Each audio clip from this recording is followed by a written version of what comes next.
Greetings, everyone, and welcome to Motivate Social Podcast, where we give you people who are changing the world through social media. How are you doing today, Vanessa? I am doing great. How are you? I am awesome. I know we're getting ready to have a phenomenal guest tonight. Why don't you tell the people about her? Absolutely. This lady is, when I connected with her via social media, I was loving how she was so open and how she was so teachable of showing people what she was doing and how she's inspiring so many people. No other than Mrs. Crystal. Nicole, how are you doing, Crystal? I'm great. How are you? I am doing well. So let's not delay because I know the audience is going to be so excited about getting to know you just like I got to know you.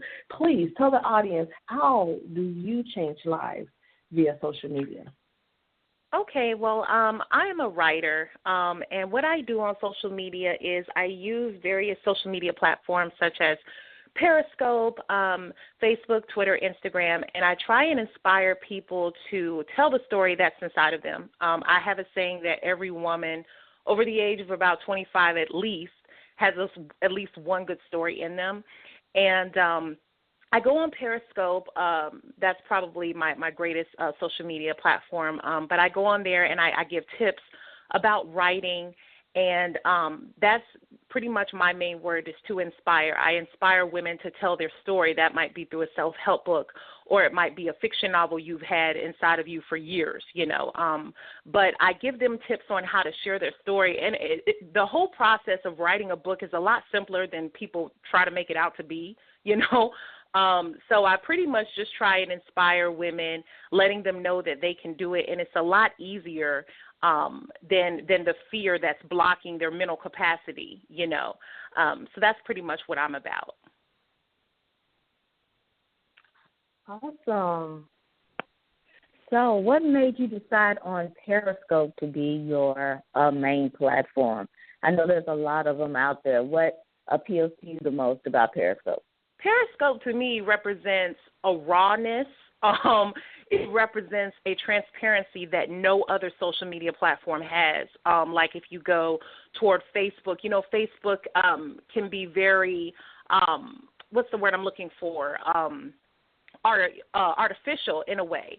So, but when it comes to Periscope, it's all live. And the cool thing about that is if you are in a teaching element, if you own your own business and you're trying to help people like me, if I help people write, I'm kind of in the midst of doing a ghostwriting company right now, an editing company. If I'm helping people do that, if they have questions, they can ask me in real time, whereas with Facebook, they can't do that, or Twitter, they can't do that, or with Instagram, they can't do that. So Periscope, it allows for, real questions in real time. And it's also a way to bond. I feel like people feel like they really know you because they feel like they're really there sitting with you, doing it with you at that moment.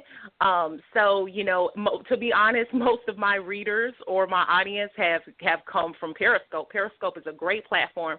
So if anybody's listening to this and they're trying to figure out how to get their business or their name out there or their brand out there, I heavily would recommend Periscope. You'll be surprised how many people you can transform into readers, buyers, audience, whatever, through that platform.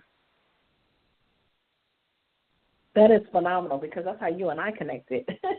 Yeah, we did. And I've never met you a day in my life, but we're like sisters, So absolutely. I'm loving what you're doing because sometimes people I remember when I first started doing Periscope, and again, I met Dr. Fish through Periscope, that just pressing that start button is like the most hardest thing to ever do. Oh, God.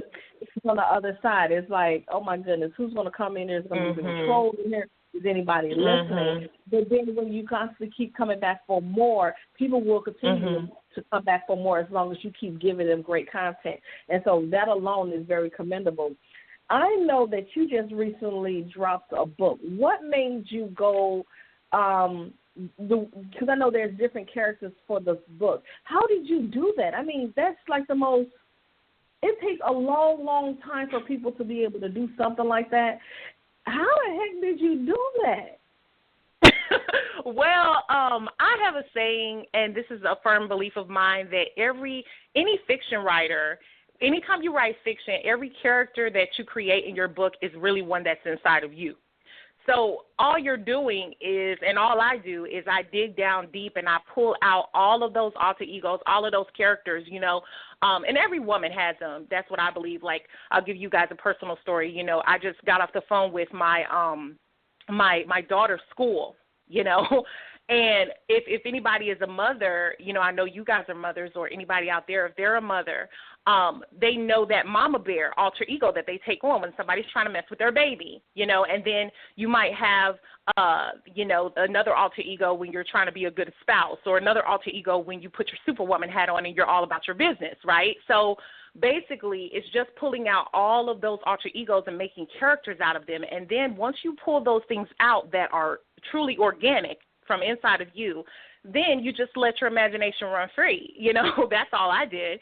And I definitely use my stories to live out something that I can't live in reality. I let my imagination run free. But I always try and make sure that everything I write is something that I can be proud of, and something that instills a message. So that's pretty much where I get my inspiration from when it comes to, to writing stories. But they're definitely something that has always been inside of me. It just took me a while to get it out on paper, to bring it out, So, yeah, that's where I get that from. Oh, wow. So now you say you are a writer. What basically made you follow this path? Is this something you've been doing all your life, or is this something that's recent? I started writing when I was a lot younger. I'm like 11 years old. I was writing poetry, and, I writing songs and different things like that. And to be honest with you, you'll hear some people, and that's very commendable. I hear people who say they've been writing stories since they were, knee-high length or whatever, and I'm definitely not one of those people. I've been writing poetry. I've been writing songs, but I never stepped into writing fiction. And to be honest with you, it was a nudge to start something of my own, to try and make money. That's just the truth. And I thought, well, what am I good at? And I've always been good at writing. And when I was going to college, I started writing these different short stories and things like that, and a lot of people liked them, and they thought that they should be books. So I said, if I'm giving out all of this stuff for free, why not, see where I can go and make money off of it, and turn it into a business for myself. So that's what I did, So that's pretty much what I did with that. And I would also say that writing books is something that is pretty cool, because when you put it out there, you can always make money from it. It never ceases, unlike other businesses where, say, you're a fashion designer and one day, or how they say on Project Runway, one day you're in and one day you're out, But with writing books, they're always in style. They're always in season. There are still people buying Alice Walker's The Color Purple, and she wrote that years ago. So it's definitely a good business to get into if you have the talent for it. Go ahead and put it out there,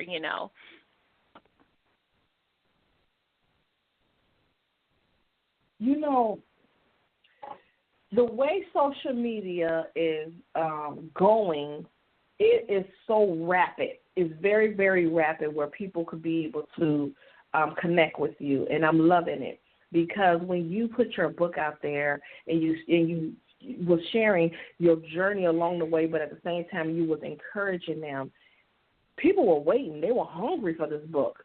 And then to see that not only did you just drop that book, you just promoted another book. And so social media is the way to go when you want to be able to put yourself out there, to be able to share with what you have, and people will buy it. They will buy it. Yeah. Build that relationship with them. That's very, very important. What are the tips that you would give people when they want to put themselves out there on social media, but they are unsure if anybody would be interested in what they have to offer? Because I know me, I'm a straight introvert all day long, but at the same time, I know open up my mouth, I have a powerful message. So what advice would you give to someone that is, was just like I was, to sit back in the background and not making any noise. But when I open up my mouth, there's a whole lot of noise. Well, the first thing I will say is that it's just people. They just people, just like you and me. Like sometimes we just afraid of doing different things, but they just people. That's one thing about me. I've never been scared. I've never been scared to do anything in life. I will never be scared. And you can't be afraid either, because a lot of people, they let that, like you said, you hit it on the head when you said the Periscope hitting that live broadcast button. They let that intimidate them, and they let that talk them out of what they could be, and that's a shame, you know. So we have to remember that they're just people just like you and me. And it's funny because so many times before we press that live broadcast button, or before we press that post button on Twitter or Facebook or Instagram or whatever it is, we're always thinking about what people are going to think of us. But the reality of the situation is that most times people admire us. They admire us for having the strength that they don't have, and that's why they keep tuning in, okay? That's why they keep tuning in to you guys' radio station, or that's why they were tuning in when I was on Periscope all the time, or when I was on Facebook or doing Facebook Live, because they were like, dang, this girl's got some guts, you know? I need to get some of what she got. So they keep tuning in to get some of what you have. So that's the first thing. So don't be intimidated, you know, don't get discouraged. And it's not that serious what people think about you. It's really not. And, I mean, what you going to lose? You know, if you decide not to do it, you've already lost. So you might as well put it out there. That's first and foremost. And then secondly, what I will say is, just like what you were saying about my book, like nobody knew who I was. I wasn't even signed to a publisher when I first got it. When I first got started on Periscope, but I told myself before the whole thing had even gotten off the ground that I don't care if I get a publisher or not. I don't care if I have to self-publish or not. This is something that I'm going to do, period. So when I put it out there, I had already grown an audience, so I would definitely say that before your business even gets started. Like, I know sometimes we can be perfectionists, and that's good in the world of business, but you can't be such a perfectionist to the point where you're detrimental to yourself. You know, you got to put yourself out there. So even before you have all your ducks in a row, you know, even before your website is completely perfect, go ahead and get out there and tell people what you're doing, tell people what you're about, tell people about your products, your brand, or your services, so that they can have an idea of what you're bringing forth, because the moment that you get it perfect, then you automatically have people to market to. That's the problem. A lot of people, I hear people saying that all the time, that their dream is to write a book, or they want to do, you know, write this book, or they want to do this or that. But when they finish it, they put all their energy into the product itself, and they've forgotten about who they're going to market to. You can have the best book ever written, but if you won't have anybody that's going to buy it, it doesn't matter. And that's where social media comes into play. So I would definitely say start building that audience that moment, right then, right there. I don't care if you don't have the credentials, the degree, the startup money. Go ahead and just start putting it out in bits and bits and bits and bits. And then the more qualified you get, you know, kind of run with that and just let it expand that way, you know, naturally. And the cool thing about that is people will, just like what you said, they will start to form that relationship with you. So when you are coming correct and you've gotten all your stuff together, they're like, oh, yeah, I know her. I feel comfortable with her. I'm going to, you know, I don't mind working with her. So absolutely start building that audience. That I was promoting my book, my first book, before I wasn't signed to a publisher or nothing. I was promoting my book like almost a year, like I would say at least 6 to 7 months ahead of time minimum, you know, and I think that's why I got such a good turnout, and I got a lot of support via social media because they knew who I was, you know. So that would be my advice to the public. Awesome. So now when you're self-publishing, what do you recommend the people use? Well, in terms of what? So, I mean, are you a self-published author, or do you have, or did you have a publishing company do it for you? I had a publishing company do it for me, but I didn't know that I was going to find a publisher. I didn't know that. So I had intended on going ahead and self-publishing. So I think you mean it's in terms of, like, you know, starting your own company, your own business, because pretty much when you self-publish, you are starting your own publishing company, just one within yourself. You know, Create Space is a great resource for that. Even people who have a publisher use that, just in case people don't know that. They think That is a common misconception as well, where people think just because they have a publisher that they're going to take care of everything, and that is not the case. So Create Space is great. I actually use that for paperbacks. People went through Amazon.com to virtually download my book, but for people who wanted paperbacks, which there were quite a few, I went through Create Space for that. So Create Space is a great resource. Definitely use that. Also, a website is a must-have. You need to have a place to house everything about you, That's a great thing, too. So I would definitely say using social media in addition to a website and places like Create Space. There are other companies out there, but I haven't used them, so I wouldn't recommend them. But Create Space is definitely a good resource, and it's so easy. It's easier than a lot of people think it is. They think of this idea of a book and they see this big mountain in front of them, and it's really not that hard if you put your mind to it and you just knock it out and do it. So.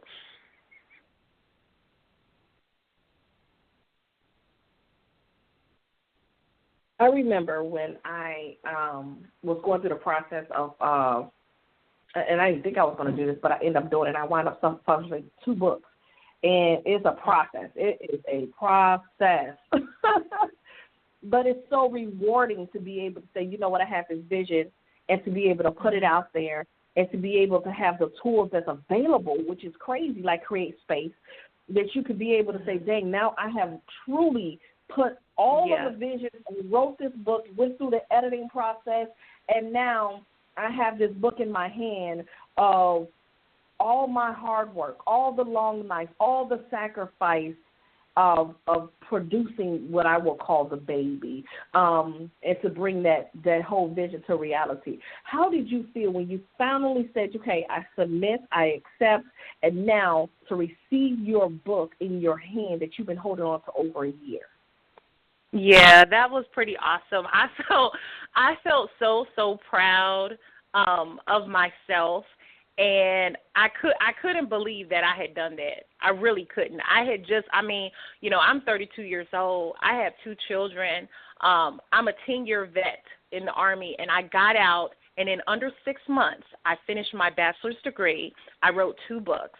And, to have them in my hands, I was like, wow, I couldn't. And I tell people this story a lot that, a lot of people have come to me in the past months and they're like, dang, Crystal, do you realize everything you've done? And I'm like, no, I really don't realize all of them because I've had my head down doing it. And sometimes when you're doing it, you don't realize everything that you're doing because you're grinding every day. You know what I'm saying? You're waking up putting 5,000, 10,000 words on paper, or you're waking up doing a blog radio station, or you're waking up going to college, or whatever it is that you want to do, you're waking up doing it, so you don't really realize what you're doing, and sometimes that's why it really helps to have good, positive, honest people around you because they can reassure you and say, yo, you're doing it, But, yeah, I couldn't believe that I had done that. I really couldn't. I couldn't believe that I had done that, and I was just so proud of myself. And the cool thing about it, even when I'm 99, 100 years old, those books are still going to be available, and whatever else I write. And there's something very final and noble about writing. Very, very, something very, very just awesome and honorable about when you write a book. That's why when you say to people, oh, I wrote a book, they're like, what? Because there's something very special about that. To put something in print and to take the time to write a 300-page or whatever page book that you wrote. There's something awesome about that. There's something special about that. So I felt so proud to do that, and I would like to encourage anybody else, if you have a story in you. And I want to say one more thing while I'm on here, too, about that, is that sometimes we take our gifts and our talents for granted. We think, oh, well, it's not a big deal. I'm just a mom. Or, oh, well, it's not a big deal. I just know algorithms, or I just know how to do this. You'd be very surprised at skills that people don't have. And you think that you can't write a book on that, or you think that you can't start a business on that, but you'd be very surprised because one thing that I took for granted was editing. I have a degree in English. I've always been good at English. I've always been able to catch misspelled words and improper grammar and books that weren't formatted properly.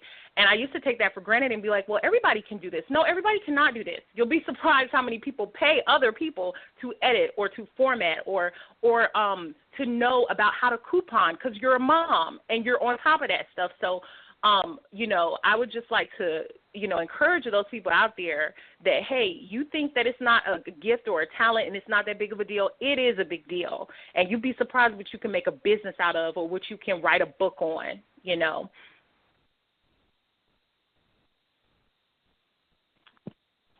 Yes, that is so true, So now, what do you suggest people do when they're first starting out in their writing process? What if they're not ready to start the book process yet? What do you recommend they start to get their feet wet? Yes, that's a good question. And I think that, between nonfiction and fiction, it varies a little bit, but not really. They're both books. They're both – what I tell everybody this, is that a book is nothing more than a project. Just like when you were in school and you had this big project to do at the end of the semester or the school year or whatever, it's a big project. So don't look at it as something that can't be done. What you do is you look at it like that as a project, and you go through the brainstorming process. So whether you're writing a self-help book or a fiction novel, they're both the same. You look at it and say, okay, well, I want to brainstorm. I want to write a sci-fi thriller. Okay, this is everything I've ever wanted to write. I wanted to write a midget that went through a crime scene investigation. You can write whatever, or I've always wanted to write a book about natural hair care. I've always wanted to write a book about child development, all of these things, and you throw out each and everything, any idea that you have, any idea. It could be something small like in my novel, I Want a Magical Apple, and you write everything. That's something that I actually do, and I've went through this on Periscope. But you write it down on different sticky notes, and you can ask, the kids or whatever in my family, but I have sticky notes all over the house, and I will write down everything that I'm thinking, and I will post it in a certain location. And that is the brainstorming process. So then once you go through and you get everything that's inside of you out that you ever wanted to write on a specific topic, then you take that, and from the brainstorming process, you narrow it down a little bit into the outlining process. And with the outlining process, all you're doing is all of those ideas that you've had in the brainstorming process, you're taking it and you're putting it into an outlined format, into an organized format. So you're saying, hey, in Chapter 1, since I wanted to write a book about natural hair care, in Chapter 1, I really want to talk about the texture of black women's hair, or in Chapter 2, I really want to talk about the products that we can use, natural products. So it's pretty much just organizing it. And then once you have brainstormed and once you have organized, then this is just something that I do. I always visualize everything that I write. The story, everything that I want to say is already in my head. I can see it from A to Z. And sometimes I don't really know what's happening in Z, but I can always see it up until at least a certain point to get the ball rolling. It's kind of like a train. Once the train gets going, so once you're going through the brainstorming process and you're going through that outlining process, the train gets going. And I don't mean to be so visual, but that's how my brain works. But the train gets going, and all of a sudden it's trucking along. And once that train gets going and it's trucking along, you don't know where the stop is. You just got to let the train ride. And that's how I write my novels. So that's probably more of a fictional, from a fictional standpoint. But a lot of times I don't know how the story's going to end. My first book, I didn't know how it was going to end. The second one, I had no idea. Once that train got chugging along, it told me where it was going to stop, and that's when I let it stop. But, yeah, definitely you want to brainstorm, you want to outline, and then give yourself some time to visualize and see your own story in your mind. So when you sit at that computer and you're looking at that blank screen and you're so intimidated and you're so overwhelmed and you're like, oh, my gosh, I don't know what to do, I don't know where to go, you already have it in your mind. You've created the story, at least a really good chunk of it in your head. So when you write down, all you're writing is what you see in your mind already. And that tends to take the pressure off, because a lot of people, we tend to think that we are creators of stories. And that's really not the case, especially if you're writing a self-help book or whatever. This is just information you've already known. If you're claiming to be an expert in a certain field, you've already known this information already. All you're doing is just putting it down on paper and organizing it. Sometimes we get so overwhelmed by that, but that's all you're doing. So just remember that if you've got your stuff organized, it's outlined, you've brainstormed, hey, it's just time to put it on paper. That's it, And I would also like to say, once you put it on paper, do not hold yourself back by trying to be a perfectionist. Just write it. Remember, you have second, you have third drafts. It doesn't have to be perfect that one time. The most important thing is just not to hold yourself back, not to put up that mental block, and to just get the information out there the best that you can, and then you can always go back and revise. So I would definitely say my steps are brainstorming, outlining, organizing my thoughts, and then sitting there at the computer. And I actually have a sticky note that I put on top of my laptop, and it says it's okay not to be perfect. It's okay for this not to be your final draft. When I say that, I'm giving myself permission to write things that are not perfect, So that's what I would tell people who are starting from scratch when it comes to writing. Wow. Great information. Great information.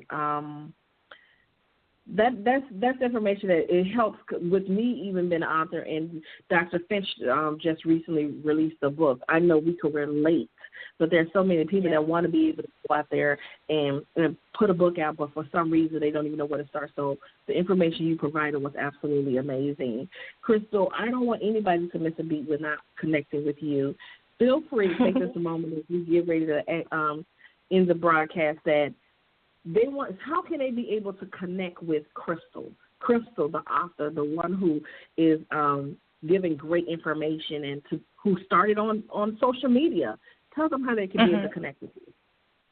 Okay, you can connect with me through my website, which is www.crystalinlittle, CRYSTALNLITTLE.com. Everything is up there. All of my books are up there. You can book me for a workshop if you want, so that I can help other writers and things like that. You can connect with me via email from there. But I will give out my personal email, which changed recently. It is mzdowns@gmail.com. That's mzdowns@gmail.com. And on all social media platforms, you can find me at Crystal Nicole. At Crystal Nicole. You can find me on social media through all of those. And if you look me up on Amazon.com and you just put in Crystal Nicole, then my books will pop up. If you're interested for a good and juicy read, then you can find me on there as well. Well, if Crystal said something today that resonated with you, you could please find this podcast at changeyourmindsonline.com. You can also find us on iTunes, Stitcher, TuneIn, and, of course, our YouTube channel. Thank you so much, Crystal, for being on the show today. We appreciate you greatly. And, Vanessa, do you have any closing words?